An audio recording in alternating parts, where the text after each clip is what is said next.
Hello दोस्तों, आप सभी का स्वागत है हमारे YouTube channel NHG competition classes में। आज हम लोग पढ़ेंगे जो हिंदी का पहला टॉपिक है भाषा का विकास।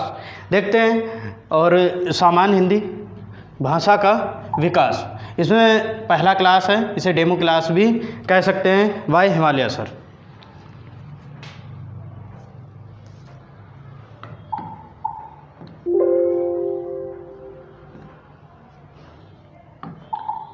भाषा का विकास।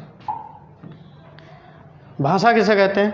अब पूछा जाए कि भाषा किसे कहते हैं। भाषा शब्द संस्कृत के भाष शब्द से मिलकर बना है। अगर पूछा जाए भाषा शब्द किससे मिलकर बना है, संस्कृत के भाष शब्द से मिलकर बना है, जिसका अर्थ होता है बोलना। तो आपसे पूछा जाए भाषा किस शब्द से मिलकर बना है, भाष शब्द से। अगर आपसे पूछा जाए भाषा किस शब्द से मिलकर बना है, भाष शब्द से, तो भाषा का जो मतलब शब्द है, धातु है, या जिसे धातु कहते हैं, तो वो क्या है, भाष शब्द। भाष शब्द का अर्थ होता है बोलना। फिर हम देखते हैं भाषा का निर्माण किस तरीके से होता है। भाषा का निर्माण के लिए सबसे पहले एक शब्द की ज़रूरत पड़ती है, जिसे मतलब कहते हैं ध्वनि कहते हैं। ध्वनि के बाद आता है अक्षर, और अक्षर के बाद आता है शब्द। जब कई ध्वनि या अक्षरों का समूह होता है, उसको हम लोग कहते हैं शब्द कहते हैं। शब्द का दूसरा नाम ही पद है। उसके बाद आता है वाक्य। वाक्य को पदबंध भी कहते हैं। क्यों कहते हैं? क्योंकि पद मीन्स शब्द, शब्द मीन्स बांधना, शब्दों को बांधना, उसे क्या कहते हैं, पदबंध कहते हैं। फिर उसके बाद आता है, जब बहुत से पदबंध हो जाते हैं, फिर उसके बाद कहलाता है बोली। और बोली के बाद क्या होता है, उपभाषा। और उपभाषा के बाद क्या होता है, भाषा का निर्माण होता है। अब हम देखेंगे कि भाषा का निर्माण किस तरीके से होता है। जिसे बताया है कि ध्वनि होती है, ध्वनि के वर्ण आता है, और वर्ण के बाद शब्द आता है, उसके बाद वाक्य, वाक्य आता है, पदबंध और बोली और उपभाषा। इस तरीके से भाषा का निर्माण हो जाता है। आपसे पूछा जाए हिंदी क्या है, हिंदी हमारी राजभाषा है। क्या है? हिंदी हमारी राजभाषा है। तो हिंदी क्या है, एक भाषा है। अब देखेंगे ध्वनि क्या है। ध्वनि, ध्वनि किसे कहते हैं, ध्वनि क्या है, ध्वनि किसको कहते हैं? तो वर्ण के उच्चारित रूप को ध्वनि कहते हैं। तो ध्वनि किसे कहते हैं, वर्ण के उच्चारित रूप को ध्वनि कहते हैं। फिर इसके बाद आता है वर्ण। ध्वनि और वर्ण में अंतर क्या है? तो वर्ण क्या होता है, जो ध्वनि का उच्चारित रूप, ध्वनि उच्चारित रूप है, और जो वर्ण क्या होता है, उच्चारित रूप जो है लिखित रूप। ध्वनि का लिखित रूप जो क्या कहलाता है, उच्चारण, ध्वनि का उच्चारित रूप वर्ण कहलाता है। शब्द, शब्द किसको कहते हैं? तो शब्द कहते हैं वर्णों के सार्थक मेल को शब्द कहते हैं। ये नहीं कि मतलब वर्णों के मेल को ही शब्द कहें, बल्कि क्या कहते हैं, शब्द उसे कहते हैं जो वर्णों के सार्थक मेल को क्या कहते हैं, शब्द कहते हैं। उसके बाद आता है वाक्य। वाक्य किसको कहते हैं? शब्दों के सार्थक मेल को, सार्थक मेल को वाक्य या पदबंध कहते हैं। फिर आता बोली। बोली किसे कहते हैं? छोटे से छोटे क्षेत्र में बोलचाल के लिए प्रयोग किया जाने वाला, छोटे से छोटे क्षेत्र में बोलचाल के लिए प्रयोग किया जाने वाला वाक्यों का समूह, उसे क्या कहते हैं, बोली कहते हैं। उपभाषा, बोली से बड़ा क्या है, उपभाषा है। तो बोली से बड़े क्षेत्र में बोली जाने वाली बोलियों का समूह क्या कहलाता है, उपभाषा कहलाता है। और भाषा क्या है कि विशाल क्षेत्र में बोली जाने वाली बोलियों का समूह उपभाषा कहलाता है। अभी हमने बताया भाषा किस शब्द से मिलकर बना है, भाष शब्द से मिलकर बना है, और जिसका अर्थ होता है बोलना। तो भाषा का अर्थ क्या होता है, बोलना होता है। भाषा का क्या अर्थ होता है?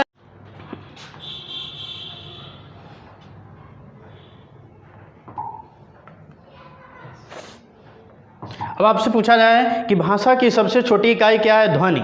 अच्छा, अभी हमने बताया ध्वनि और वर्ण में अंतर क्या बताया था। ध्वनि और वर्ण क्या चीज़ है? देखो, ध्वनि क्या है, जो उच्चारित रूप, मतलब जो उच्चारित रूप होता है, भाषा का उच्चारित रूप उसे ध्वनि कहते हैं। और भाषा का सबसे छोटा जो लिखित रूप होता है, उसे वर्ण कहते हैं। तो इसी तरीके से भाषा की सबसे छोटी इकाई क्या है, ध्वनि है, या इसे वर्ण भी कहते हैं। वर्ण लिखित रूप इकाई होती है और ध्वनि उच्चारित इकाई होती है। भाषा की सबसे छोटी उच्चारित इकाई क्या होती है, ध्वनि होती है। फिर बात पूछा जाए भाषा की सबसे छोटी लिखित इकाई क्या होती है, वर्ण होता है। और भाषा की सबसे छोटी इकाई क्या होती है? देखो इसमें पूछा जाए भाषा की सबसे छोटी सार्थक इकाई, यहाँ पे थोड़ा मिस्टेक है, क्या हो जाएगा? सार्थक इकाई। सार्थक इकाई, भाषा की सबसे छोटी सार्थक इकाई होती है, उसे हम लोग कहते हैं शब्द कहते हैं। क्या कहते हैं? शब्द का दूसरा नाम भी है पद। क्या कहते हैं? पद कहते हैं। फिर अगला क्वेश्चन आता है भाषा की सार्थक इकाई क्या है? तो भाषा की सार्थक इकाई वाक्य है। जब बात कह दी जाए कि सबसे छोटी सार्थक इकाई क्या है, तो सबसे छोटी सार्थक इकाई शब्द होता है, और उससे अगर पूछा जाए भाषा की सार्थक इकाई क्या होता है, तो उसे हम लोग वाक्य कहते हैं।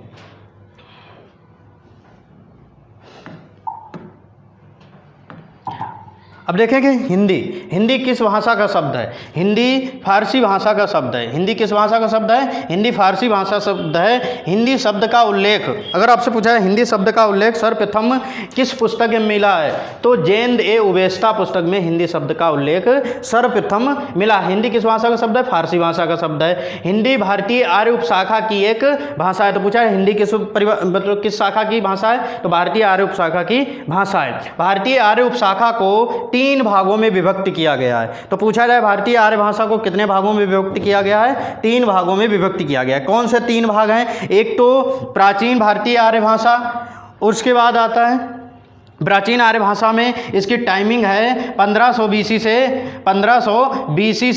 500 बीसी तक। इसे क्या कहते हैं? प्राचीन भारतीय आर्य भाषा कहते हैं। अब इसमें देखो कौन कौन से आते हैं, एक वैदिक आता है और एक लौकिक आता है। तो लौकिक, वैदिक संस्कृत और लौकिक संस्कृत आती है।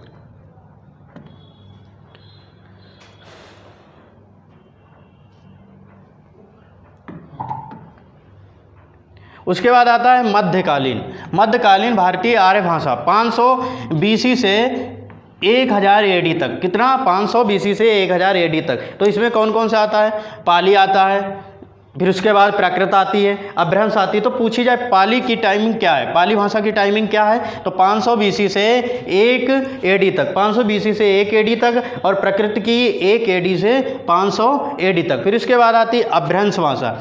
अभ्रंश 500 एडी से 1000 एडी तक। इसके बाद आता है आधुनिक भारतीय आर्य भाषा, जो क्या है 1000 एडी से अब तक, 1000 एडी से अब तक है। तो ध्यान रखना तीनों कि कौन कौन से आर्य भाषा परिवार बांटा गया है। एक तो बांटा गया है प्राचीन भारतीय आर्य भाषा परिवार, मध्यकालीन आर्य भाषा, तीसरा है आधुनिक भारतीय आर्य भाषा। आधुनिक में कौन कौन सा आता है? एक अभट्ट आती है, दूसरी हिंदी आती है। तो पूछा जाए अभट्ट की टाइमिंग क्या है? 500 मतलब 1000 एडी से 1100 एडी तक, और 1100 एडी से अब तक जो है उसे क्या कहते हैं? ये टाइमिंग दी गई है आधुनिक भारतीय आर्य भाषा की। इसके बाद देखो लिखा है भारतीय हिंदी का विभाजन।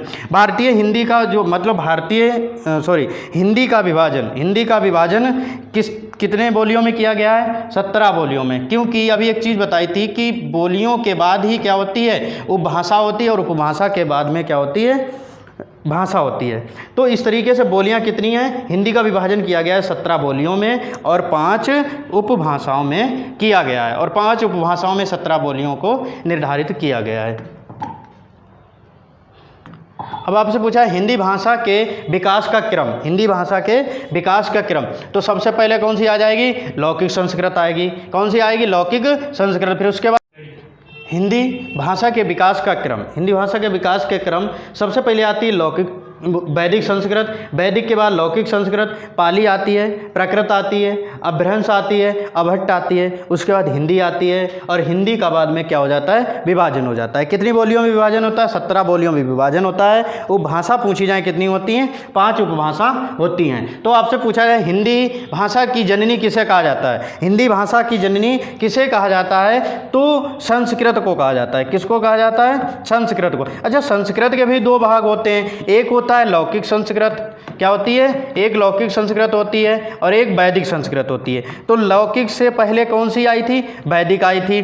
तो वैदिक संस्कृत को भी हम क्या कह सकते हैं? हिंदी भाषा की जननी कह सकते हैं, क्योंकि वैदिक संस्कृत ही संस्कृत है, तो इस तरीके से वैदिक संस्कृत को भी हिंदी भाषा मतलब हिंदी भाषा की जननी कह सकते हैं। और अगर ऑप्शन नहीं है वैदिक संस्कृत तो हमारा आंसर सही होगा संस्कृत रहेगा। भाषा परिवार के आधार पर हिंदी भारोपीय परिवार की भाषा है। आपसे पूछा जाए भाषा परिवार के आधार पर हिंदी किस परिवार की भाषा है, तो भारोपीय परिवार की भाषा है। कुल भाषा परिवार कितने हैं, 4 भाषा परिवार हैं। भारोपीय भाषा परिवार, दूसरा आता है द्रविड़ भाषा परिवार, तीसरा आता है ऑस्ट्रिक भाषा परिवार और चौथा आता है चीनी तिब्बती भाषा परिवार। देखो जो भारोपीय परिवार है उसमें हिंदी की परसेंटेज है 73, तो सबसे ज़्यादा हिंदी किस भाषा परिवार में बोली जाती है, भारोपीय परिवार में। उसके बाद द्रविड़ आता है, द्रविड़ कितने परसेंट, 25%, ऑस्ट्रिक कितने परसेंट, 1.3% और चीनी तिब्बती 0.7% और टोटल कितना परसेंट हो जाता है, 100% हो जाता है। इस तरीके से हिंदी सबसे ज़्यादा। भाषा परिवार की 10 शाखाएं। आपसे पूछा जाए भारोपीय भाषा परिवार की कितनी शाखाएं, 10 शाखाएं हैं और जिन्हें ध्वनि के आधार पर 2 भागों में बांटा गया है। तो भारोपीय भाषा परिवार की 10 शाखाएं हैं जिन्हें ध्वनि के आधार पर 2 भागों में बांटा गया है। पूछा जाए राष्ट्रीय हिंदी दिवस कब मनाते हैं, राष्ट्रीय हिंदी दिवस कब मनाते हैं, 14 सितंबर को मनाते हैं और 14 सितंबर को राष्ट्रीय हिंदी दिवस मनाते हैं। पूछा जाए पहली बार कब मनाया गया, पहली बार कब मनाया गया, पहली बार कब मनाया गया, तो पहली बार मनाया गया था 14 सितंबर 1949 को। इस तरीके से अगला पूछा जाए विश्व हिंदी दिवस कब मनाया जाता है, विश्व हिंदी दिवस 10 जनवरी को मनाया जाता है। विश्व हिंदी दिवस कब मनाया जाता है, 10 जनवरी को विश्व हिंदी दिवस मनाया जाता है। जिस तरीके से पूछा पहली बार राष्ट्रीय हिंदी दिवस कब मनाया गया, 14 सितंबर 1949 को। अगर पूछा जाए कि विश्व हिंदी दिवस पहली बार कब मनाया गया था, तो 10 जनवरी 1975 को। 10 जनवरी से 14 जनवरी तक प्रथम क्या चला था, विश्व हिंदी सम्मेलन, विश्व हिंदी सम्मेलन, जिसमें पहली बार विश्व हिंदी दिवस मनाया गया था 1975 को। प्रथम विश्व हिंदी सम्मेलन हुआ था 10 जनवरी से 14 जनवरी तक चला था, जिसमें जो कहाँ नागपुर में हुआ था।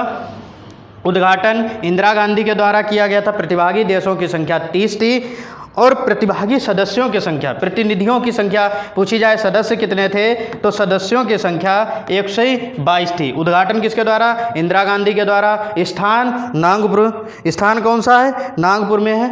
और पूछा है किसके द्वारा उद्घाटन किया गया था, तो उद्घाटन किसके द्वारा किया गया था, इंदिरा गांधी के द्वारा। अंतर्राष्ट्रीय मातृभाषा दिवस कब मनाया जाता, मात्र इस तरीके से हिंदी अंतर्राष्ट्रीय मातृभाषा दिवस कब मनाया जाता है, 11 फरवरी को। तो याद रखना हिंदी मातृभाषा दिवस कब मनाया जाता है, 11 फरवरी को। पहली बार कब मनाया गया था, पहली बार मनाया था 21 फरवरी 2000 को। 21 फरवरी 2000 को क्या मनाया गया था, मातृभाषा दिवस मनाया गया। और इसे स्वीकृति किसने दी थी, तो यूनेस्को द्वारा 17 नवंबर 1949 को इसे स्वीकृति दी गई। इस तरीके से अब हम लोग बाकी क्लास कंटिन्यू करेंगे। आज का जो पहला क्लास था पढ़ा होगा और हमारे चैनल को सब्सक्राइब करें।